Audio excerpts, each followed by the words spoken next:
Hey folks, if you didn't see, I posted a video in December covering a bunch of Sonic glitches including good old Blue Knuckles, and I asked all of you to let me know any other glitches I should cover. A couple of people mentioned Rankles the Otter. So, here goes. You might have heard the name before. He's often considered the centre of the first major hoax in Sonic the Hedgehog history. Rankles is one of those relatively obscure figures that everyone seems to have heard of, but nobody knows the full story of. So, in this video, I want to cover the complete story of Rankles. Who he is, where he came from, whether he's real, and what his legacy is. To do that, today, I have the honour of diving into the world of magazines with you all. Magazines might seem like a foreign concept to those of younger generations, but prior to the age of the internet, they were pretty much the primary way for gamers to keep up with upcoming games, see exclusive preview screenshots, read some reviews, and occasionally even read interviews with major people in the industry like Yuji Naka. I have amazingly fond memories of reading various gaming magazines through the years. I remember the official PlayStation magazine. It's the first I remember buying on a regular basis. It was so rich with cool pictures and always came with a demo disc, which could provide a whole weekend's worth of fun. I also fondly remember the Game Master magazine, which spawned from the cult TV show of the same name and covered all manner of different consoles. As a PlayStation owner, all I could do was salivate over all of the awesome Nintendo 64 coverage. Oh, and for a while I picked up the official Nintendo magazine once I got my GameCube, which often came with very creative free gifts, like this cute Mario encyclopedia and these Super Smash Bros. Melee trading cards. Anyway, the magazine that contains the entire legacy of Rankles is one that I never personally read, the official SEGA magazine. It launched in 1994 and after less than a year, morphed into the Sega Saturn magazine. Herein, in the pages of this mag, lies the legend of Rankles. The saga of Rankles starts with issue number 11, which released in November 1994. Man, 1994, what a year. The Sega magazine really gives us a glimpse into the past. Imagine, Sonic & Knuckles has just released. The Lion King is the hottest movie in cinemas. Bret Hart is the WWF champion. And Ernie Els is the hottest golfer in the world. As is typical for a magazine of this period, Sega magazine is full of amazing adverts. Some have a real sense of style, like this tasteful ad for Mickey Mania. Others are edgy with absolutely no tact. Here's a topless man advertising the edgiest sounding game ever, SS Lucifer. Or how about this? Psycho Pinball, the most explosive pinball game ever. I'm sure it's literally just pinball, dude. Anyway, the Sega magazine team were still a little bit giddy after the release of Sonic & Knuckles the month prior. In the wake of the game's success, the magazine hosted a unique competition, promising to pay £1 million to anybody who could find and provide a photograph of Rankles the Otter, a supposed hidden character in Sonic & Knuckles. The magazine was kind enough to share a piece of artwork depicting Rankles the Otter. A green monstrosity with a malformed head and spiky feet, Rankles has the look of a dollar store Knuckles. You might well have seen this page before, because this is Rankles' main claim to fame. He is effectively a joke character, a hoax, if you will. Though, Rankles isn't a particularly convincing hoax, because immediately afterwards, the magazine readily admits that the challenge is impossible, because 1, Tom Guise, one of the magazine's writers, made Rankles up, and 2, sadly, the Sega team don't have £1 million to give. One thing to note here is that the magazine is from November, so this wasn't an April Fool's joke specifically, as you might have read elsewhere. It was just a random bit of fun. As a bit of a compromise, the Sega team offer up a second, easier competition. The first reader to send in a picture of the Sonic 3 and Knuckles end screen could win a multi-mega, one of Sega's mid-1990s hardware misadventures. a combination Mega Drive, Sega CD, and portable CD player. Significantly bulkier than your average portable CD playing device, the Multi-Mega enjoyed a short production run and actually never released in Japan. While not quite worth the Rankles £1 million, if you do own one nowadays, they're worth a decent amount of money on eBay due to their novelty and scarcity. It's kind of funny, but having trawled through issue 11 in full, there are a couple of references to otters peppered throughout the issue. For example, in a little showcase of Sonic & Knuckles' features, the writers commend the ability to play Sonic 2 as Knuckles, stating that if you don't own Sonic 2 already, then buying it is better than getting your fingers bitten off by a rabid otter. I can't help but feel the guys are painting a bit of a picture of Rankles here.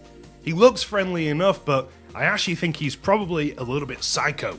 In the same issue, by the way, there was also an Earthworm Jim competition. To win an animation cell from the TV series and an Earthworm Jim wristwatch, you had to answer this simple question: what's the name of the bump in the middle of a worm? You know, the sexy bit. The Rankles saga continued a few months later in issue 14.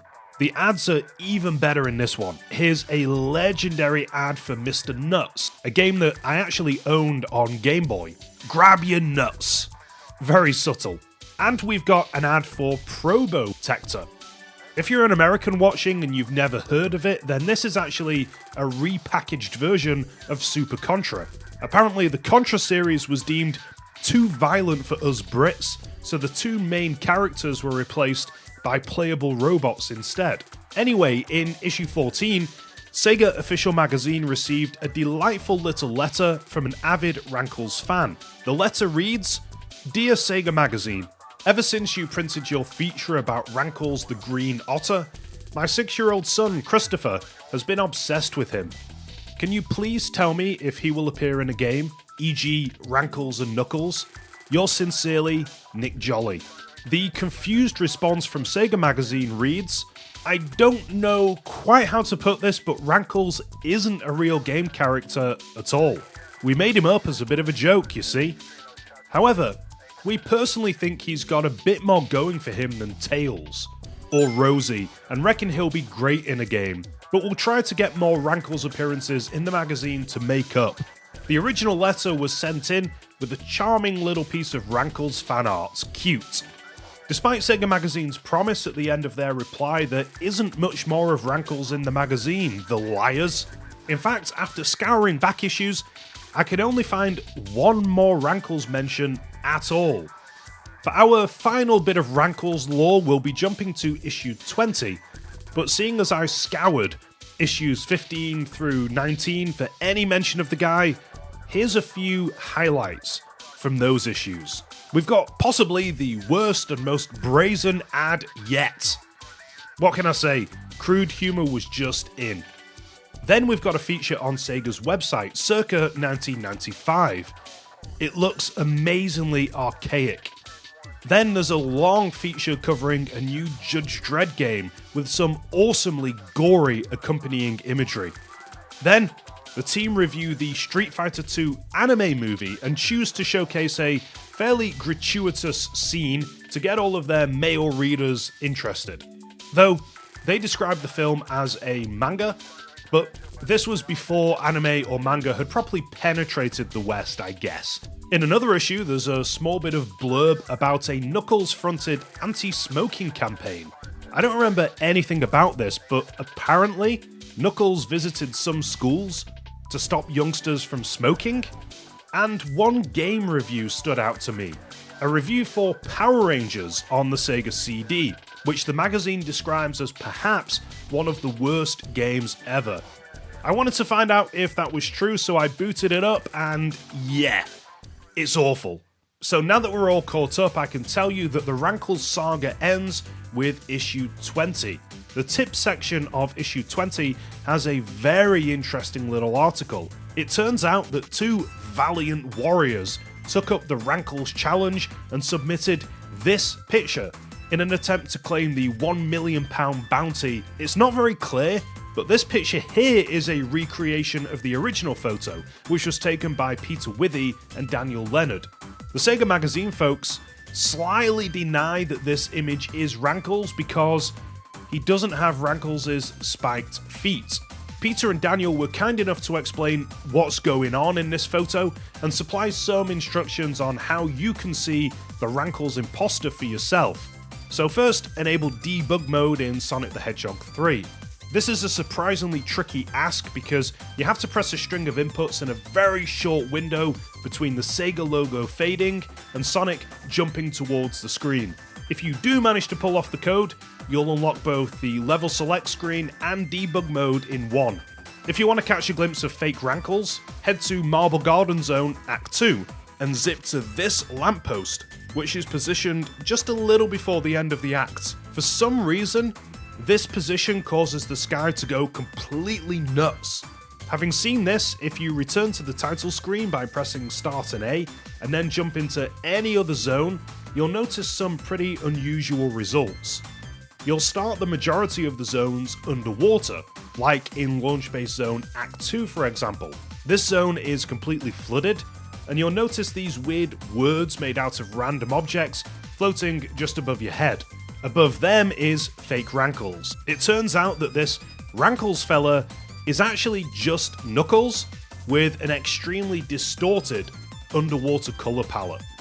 The only other zone worth a special mention here is Carnival Night Zone Act 2. This zone is also flooded when you visit it, and you can find another oddly coloured Knuckles here too as well. When you think about it, it's actually really impressive. This was all done pre-internet, and I have no idea how the guys found this glitch. I guess they might have just been messing around and stumbled upon it, but yeah, really cool. But there is one key detail to the story that you need to keep in mind. The SEGA Magazine Challenge asked readers to find Rankles in Sonic and Knuckles, and Peter and Daniel's trick only works in Sonic the Hedgehog 3, so technically they didn't quite answer the challenge at all. So the Rankles legend lives on, and the challenge goes unanswered. And thus ends the saga of Rankles. He would never be mentioned again in the SEGA magazine, and in fact, the magazine itself would only last for 2 more issues anyway, before transforming into the Sega Saturn magazine.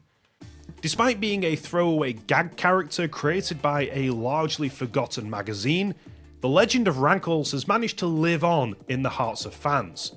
In a way, I'm not entirely sure why, because Rankles' original design is, to be frank, pretty horrendous. Maybe Rankles' popularity is down to the novelty of Rankles being one of the first of many Sonic hoaxes, and the first of many fan-created Sonic characters to exist. Before I close things out, I want to address Rankles' legacy.